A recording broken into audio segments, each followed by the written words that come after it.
Jadi sekarang kita belajar tentang perkembangan dari serangga, atau kita akan belajar bagaimana metamorfosis dari serangga. Nah, tapi sebelumnya bahwa serangga itu dibagi menjadi ada tahapan dalam perkembangannya, ada dua tahapan. Yang pertama yang namanya embrionik, lalu yang kedua ada pasca embrionik. Kalau embrionik itu terjadi di dalam telur, sementara kalau pasca embrionik itu setelah telur menetas, ya.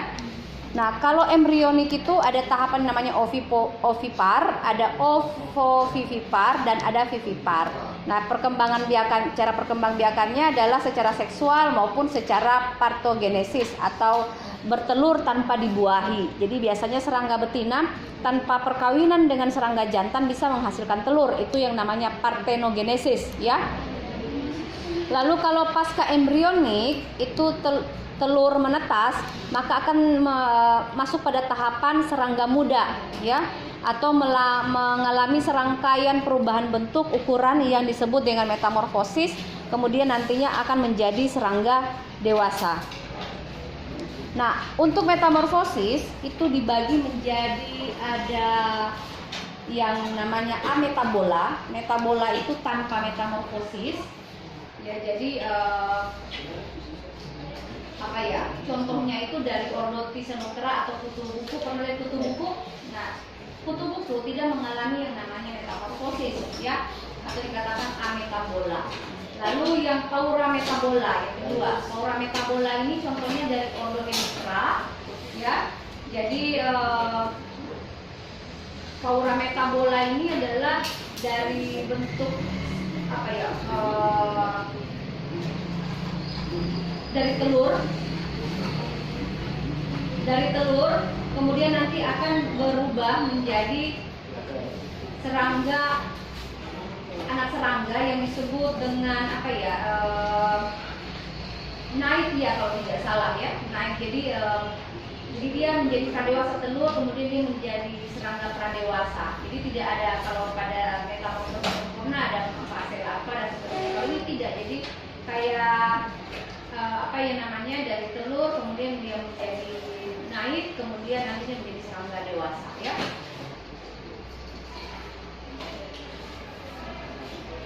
Nah, ini dia, ya.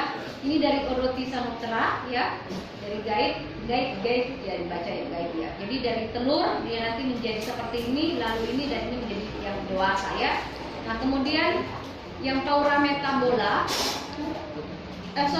ini yang tidak mengalami metamorfosis, Kemudian yang paurametabola itu, ini dia metamorfosis paurametabola. Jadi dari telur dia akan menjadi nimfa, ya, nimfaisa 1 dan seterusnya sampai menjadi serangga dewasa. Nah, contoh-contohnya ini pada Ordohemiptera. Pernah lihat pada coklat yang warna orange itu, Nelopeltis? Nah, Nelopeltis itu dia mengalami metamorfosis paurametabola dari telur, kemudian menetas menjadi nimfaisa 1 yang menjadi anakan kecil, ya, baru angka besar lagi, bertambah besarnya, nimfaisa 3, nimfaisa 4 sampai 5, baru dia menjadi yang imago. Kalau nimfa itu dia tidak bersayap, jadi memudahkan kita untuk menangkap. Kalau sudah dewasa biasanya sudah lengkap, ya, morfologinya sudah ada sayap, ya. Itu yang paurametabola. Tadi Ibu salah menjelaskan. Lalu yang hemimetabola, ya, dikatakan metamorfosis tidak sempurna. Nah, ini yang tadi dijelaskan tadi salah, ya. Jadi serangga dewasa yang disebut naik, ya. Jadi dari telur, kemudian nanti dia akan berubah menjadi serangga dewasa. Jadi biasanya serangga dewasanya ini hidup pada air. Pernah lihat capung? Nah, capung itu kan akarnya di air, kan? Nanti setelah dewasa baru dia akan di udara, ya. Darat, ya. Jadi itu yang mengalami metamorfosis tidak sempurna, ya. Contohnya capung ini tadi, ya. Kemudian ada juga dari Ordopreptoptera, ya. Preptoptera.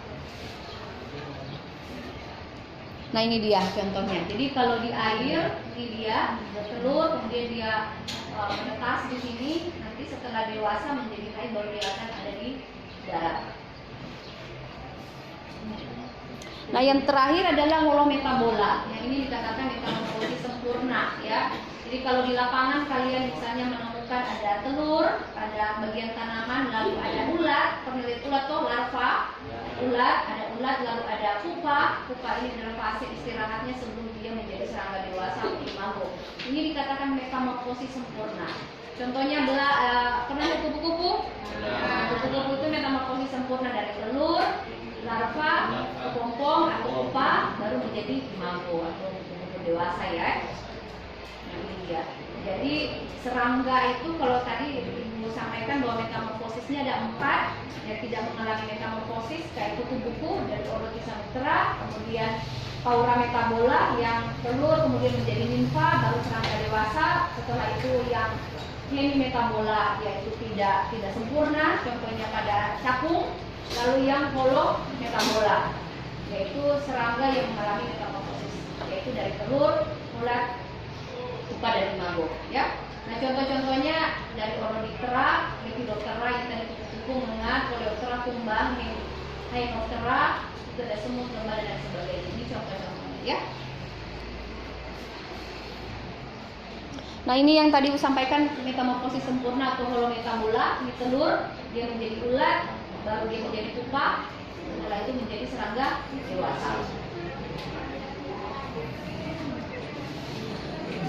Nah, kalau kita belajar tentang filum Arthropoda, ya, filum Arthropoda itu kalau kita Arthropoda itu berasal dari kata arthros itu buku dan poda adalah kaki ya. Jadi ciri-ciri dari filum Arthropoda itu satu, dia dikatakan memiliki bagian kepala yang jelas, kemudian ada toraksnya dan abdomen. Jadi ada kepala, ada toraks dan abdomen. Yang dikatakan memiliki tagmosis ya. Yang kedua memiliki embelan berbuku-buku yang berpasangan. Lalu yang berikutnya, ciri berikutnya adalah memiliki kerangka luar yang dikatakan exoskeleton. Kemudian memiliki hemokul dengan tabung dorsal, memiliki saraf ventral ya. Kemudian untuk istilah-istilah biasanya pada serangga, bagian kepalanya ada yang dikatakan dorsal, ada yang ventral, frontal, lateral dan posterior. Ini akan kalian dapatkan pada saat nanti kita akan belajar morfologi dari serangga. Bentuk-bentuk kepalanya ada yang menghadap ke bawah, ke atas, ke depan ya. Nah, tubuh serangga. Tadi Ibu sudah katakan bahwa serangga itu terdiri dari 3 bagian, ada kepala, toraks itu atau dada, lalu ada abdomen, perut ya. Nah, pada bagian kepala apa saja ada pada bagian kepala? Pernah lihat ada antena atau antena? Pernah lihat? Ya, antena ya. Antena pada serangga ada mata majemuk ya. Baru ada mata ocelli. Mata majemuk itu yang besar. Coba kalau lihat pada belalang ada yang besar. Kalau ocellinya itu kecil, ya ada 3. Ocelli kecil. Dan kemudian ada alat mulut, itu yang terdapat pada bagian kepala. Lalu pada bagian dada atau toraks ada 3 pasang tungkai atau kaki ya. Dan yang terakhir pada bagian abdomen itu ada spirakel. Apa sih itu spirakel? Pernah lihat serangga kalau di bagian tepi abdomennya itu ada titik-titik, itu ada spirakel, tempat masuk keluarnya udara ya. Lalu pada serangga betina ada ovipositor, itu fungsinya untuk meletakkan telur ya. Nah, ini kalau pada serangga, kalau kita mau melihat berdasarkan posisi alat mulut, maka kepala serangga itu dibagi menjadi 3 bagian. Ada yang namanya hipognathus, jadi alat mulutnya itu terletak di bagian bawah. Lalu ada yang prognathus, alat mulutnya itu terletak di depan. Dan yang ketiga adalah opistognathus, itu bagian agak ke belakang dan memanjang ya. Ini gambarnya. Ini gambar belalang tadi. Coba. Ini yang kepala. Ya, ini prognathus, jadi bagian depan, hipo ke bawah, opistognathus itu agak ke belakang ya. Jadi tipe alat mulutnya agak ke belakang, ini ke bawah, ini yang ke depan. Ini adalah tipe kepala serangga berdasarkan posisi alat mulut. Kita kembali lagi dulu deh ke gambar ini belalang. Nah, ini tadi yang dikatakan bagian dari tubuh serangga terdiri dari bagian kepala, bagian toraks ya. Ini ada 3 pasang kaki, tungkai, baru ini bagian abdomen. Nah, spirakelnya itu ada di bagian sini. Spirakel ya, titik-titik ini spirakel. Nah, Nah, pada kepala ini mata majemuknya ya, ocelinya yang kecil nih, ada 3 ocelinya. Ini alat mulutnya di sini. Oke. Ini ovipositor, pada serangga betina ada ovipositor, jadi alat untuk meletakkan telur.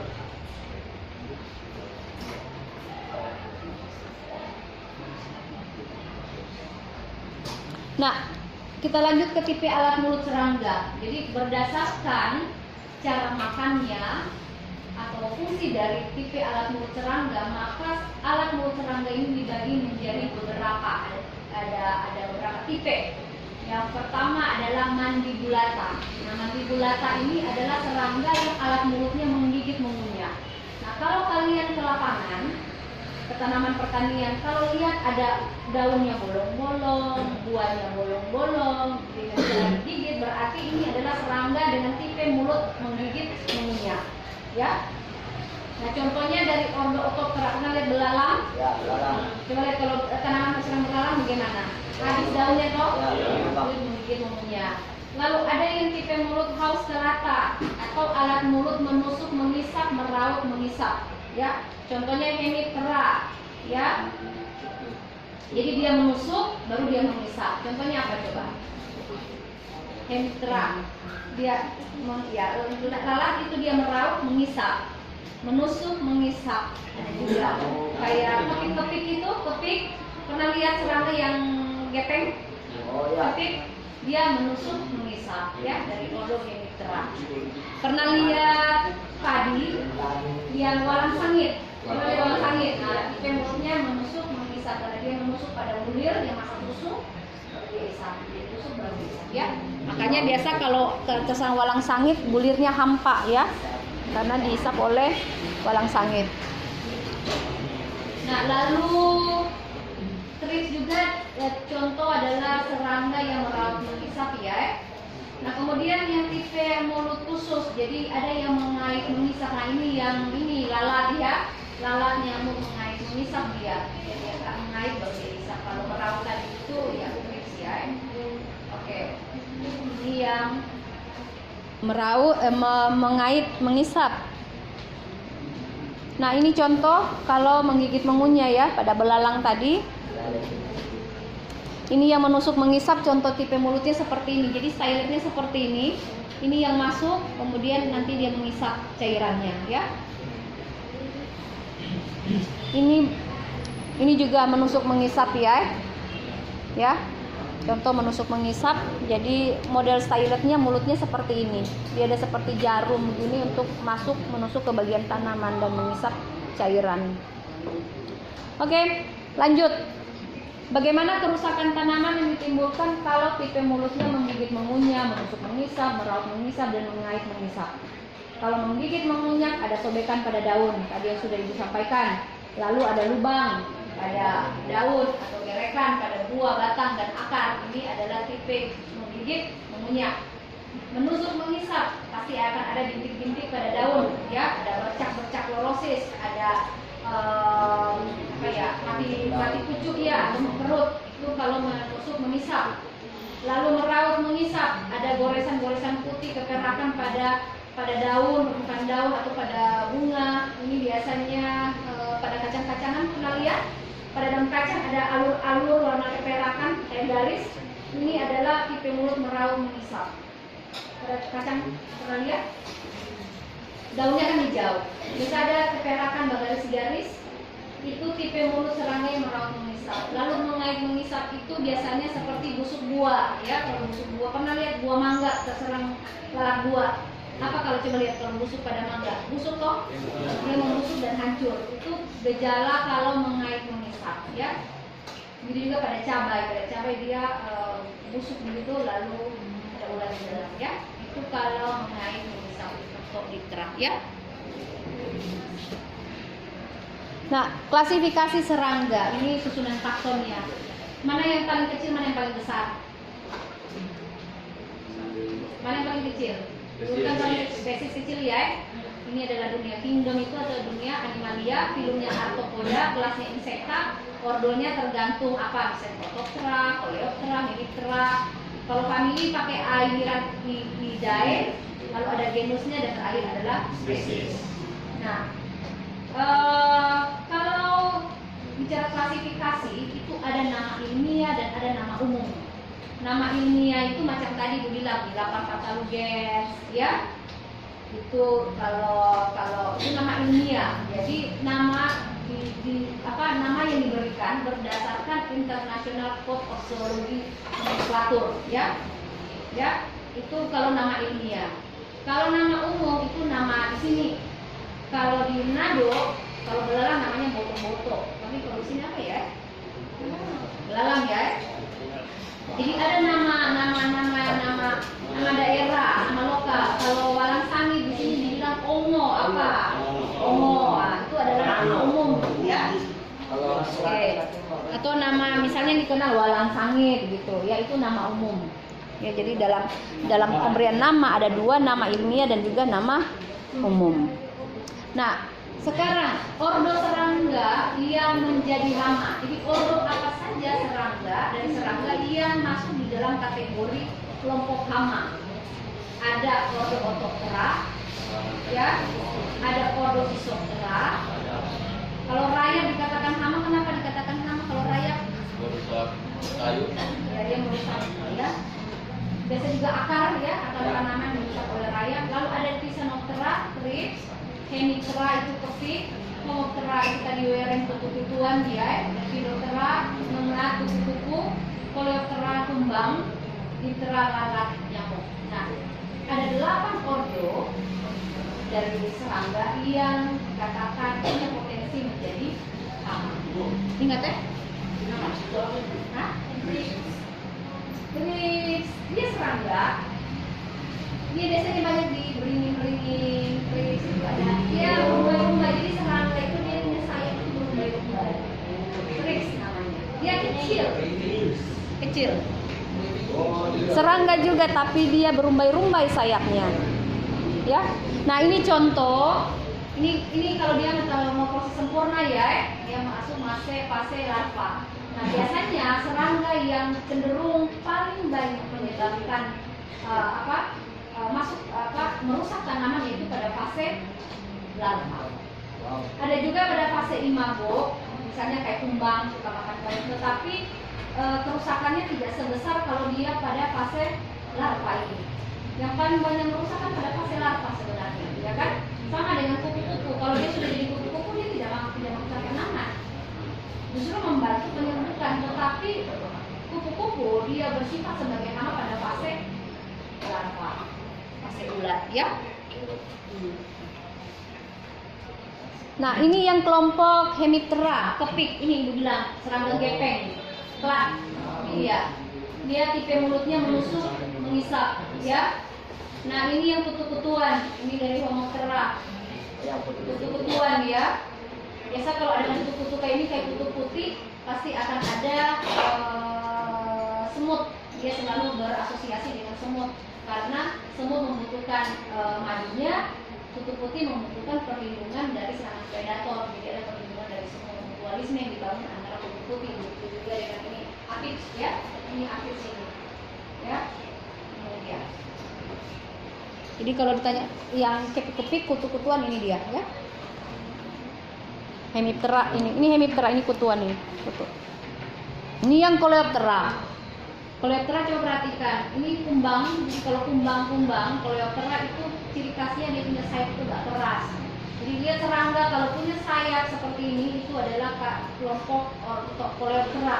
Nah, fase dia merusak ada juga pada fase imago, tetapi ada juga pada fase larva, ya. Dia makan daun atau menggerek bagian batang, akar, itu adalah serangga dari ordo Coleoptera. Nah, ini yang Diptera, lalat ya, lalat. Pernah lihat lalat? Itu bukan lalat rumah ya, lalat buah. Beda lalat buah sama lalat rumah. Lalat rumah besar, lalat buah agak kecil dia. Nah, ini yang belalang ya, Orthoptera, belalang. Dia pemakan daun, pemakan buah juga, ya. Nah, berikutnya kan tadi sudah dibahas bahwa serangga yang bersifat sebagai punya potensi sebagai hama. Tetapi serangga juga punya ordo-ordo yang fungsinya memberikan positif bagi agroekosistem ataupun ekosistem, atau dikatakan serangga yang punya potensi sebagai musuh alami, ya. Ada juga dari Ornithoptera, biasanya belalang sembah. Contohnya mana yang belalang sembah? Nah itu dia predator. Itu predator belalang sembah. Kemudian Hemiptera juga ada yang predator, Lepidoptera juga yang predator, Neuroptera juga predator, Coleoptera juga ada predator, Diptera juga ada yang parasitoid dan predator, Hymenoptera juga ada yang parasitoid, dan Dermaptera itu yang predator. Nah ini dia, ini kumbang Coleoptera dikatakan predator karena dia bukan hama, hanya ladybug, ya. Ini belalang sembah nih, ini belalang sembah. Ya ini adalah contoh predator, ya. Jadi dia memangsa sesama serangga. Nah ini yang parasitoid dari ordo Diptera, Hymenoptera parasitoid, ya. Jadi dia memarasit larva, ada memarasit telur, ya. Ini dia lalat Hymenoptera dia dari kelompok ordo Hymenoptera.